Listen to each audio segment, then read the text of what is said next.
Søren Kierkegaard, the Danish Christian philosopher, said this: "It's so much easier to become a Christian when you are not one than to become one when you assume you already are one."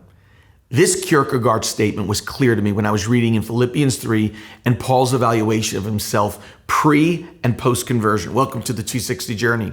You're about to hear Paul's assessment of himself before his conversion and then after his conversion, and it's going to shock you because it seems somewhat reversed. As we read Philippians 3, I want you to remember these very important words from D. Martin Lloyd-Jones. He says this: "It takes the same grace of God to save the most respectable person in the world as it does the most horrific person in the world." Here is how the apostle thought of himself before meeting Jesus in Acts 9 on the road to Damascus. And let me mention about that Acts 9 ride. He was on his way to imprison and kill Christians, which he will shortly become one. Here's Philippians 3:4. "It's true that I once relied on all that I had become. I had a reason to boast and impress people with my accomplishments more than others. For my pedigree was impeccable. The example of my example was amazing. I was born a true Hebrew of the heritage of Israel as the son of a Jewish man from the tribe of Benjamin. I was circumcised 8 days after my birth and was raised in the strict tradition of Orthodox Judaism, living a separated and devout life as a Pharisee. And concerning the righteousness of the Torah, no one surpassed me. I was without peer. Furthermore, as a fiery defender of the truth, I persecuted the Messianic believers with religious zeal." See, verse 6 in the NASB says it like this: "I was found blameless." That's incredible. Found blameless? Are you kidding me? You were killing Christians, but you said you found yourself innocent of any wrongdoing?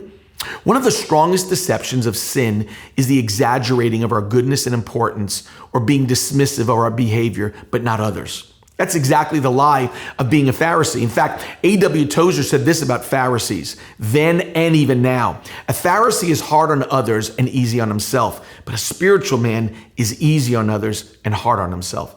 The New Testament will use this word, the flesh, many times. It doesn't mean human skin, but it means human effort. It deals with human energy to make my humanity acceptable and exceptional, especially to God.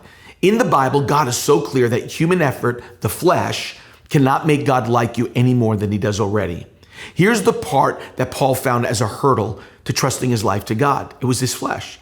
Paul was saying, I had good flesh, or my flesh was making me look exceptional. That's why Paul said, if anyone could have bragged or boasted on how well he was doing, it's me.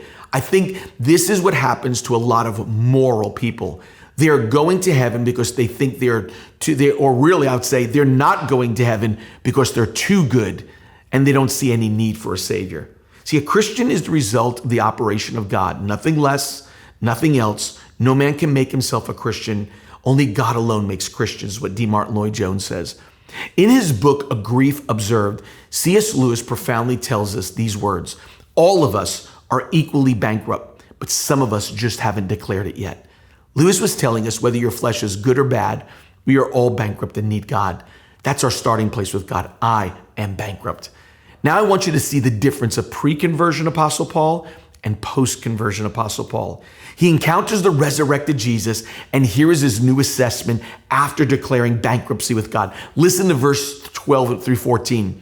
"I'm not saying that I have this all together and that I've made it, but I am well on my way, reaching out for Christ, who has so wondrously reached out for me. Friends, don't get me wrong. By no means do I count myself an expert, but I've got my eye on the goal where God is beckoning us onward to Jesus. I'm off and running, and I'm not turning back. Before, he was blameless and innocent. Now, he doesn't have it all together anymore and is not even close." When you think about it, you would think the opposite should happen. Before we become a Christian, we should feel like we don't have it together. And after we become a Christian, we are something. And Paul shows us the opposite happened to him. C.S. Lewis continued on and said this: "History is the long, terrible story of man trying to find something other than God to make him happy. You will never find that happiness, even when you are doing your best without God. You will realize that something is always missing, something is always hollow inside. The best man, the Apostle Paul, got it. I hope you get it today." Thanks for joining the 260 Journey.